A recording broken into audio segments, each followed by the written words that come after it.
Boys ஈகோனா என்னன்னு தெரியுமா? நான் உங்களுக்கு சொல்கிறேன். நான் ஒரு வாட்டி ஸ்கூல் கிளம்புறப்ப ரொம்ப லேட்டாக கிளம்பிட்டேன். எனக்கு முக்கியமான ஸ்டடி இருந்துச்சு. அதனால் சைக்கிளில் கொஞ்சம் ஃபாஸ்ட்டாக போகிறப்ப 2 ஸ்கூல் படிக்கிறவங்க வந்து சைக்கிளில் போயிட்டு இருந்தாங்க. அவங்க 2 பேருமே வந்து பேசிட்டு போயிட்டு இருந்தாங்க.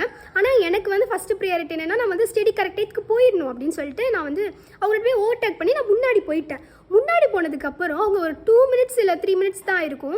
அவங்க 2 பேருமே ஒருத்தவங்க லெஃப்ட்டில் போகிறாங்க, இன்னொருத்தவங்க ரைட்டில் போகிறாங்க. நான் சென்டரில் இருக்கேன். அவ்வளோ ஃபாஸ்ட்டாக ஓட்டிட்டு வந்திருக்காங்க. அது எனக்கு எப்படி அவ்வளோ ஃபாஸ்ட்டாக ஓட்டினாங்கன்னு தெரில. அவ்வளோ ஃபாஸ்ட்டாக ஓட்டிட்டு எனக்கு வந்து ஓட்டுறதுக்கு ஸ்பேஸே இல்லை. இங்கிட்டு ஒருத்தவங்க அப்புறம் 2 பேருமே நான் ஓவர்டேக் பண்ணி முன்னாடி போய்ட்டு சிரிச்சிட்டு போகிறாங்க. நான் என்ன பண்ணிட்டேன், எனக்கு அதுக்கப்புறம் தான் எனக்கு தோணுது, ஓகே நம்ம வந்து ஃபஸ்ட்டு அவங்க ஸ்லோவாக போகிறப்ப நம்ம ஓவர்டேக் பண்ணியிருக்கோம், அதை தான் அவங்க மைண்டில் வச்சுட்டு நமக்கு முன்னாடி இப்படி போயிட்டு சிரிச்சிட்டு போகிறாங்க அப்படின்னு சொல்லிட்டு. இது நடந்து ஒரு 3 வீக்ஸ்க்கு முன்னாடி இருக்கும்.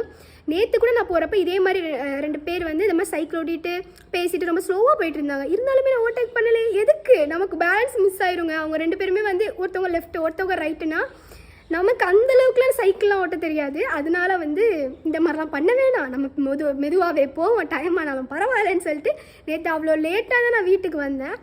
எனக்கு தெரிஞ்சு இதுதான் பாய்ஸ் ஈகோன்னு நினைக்கிறேன். Guys tata bye by.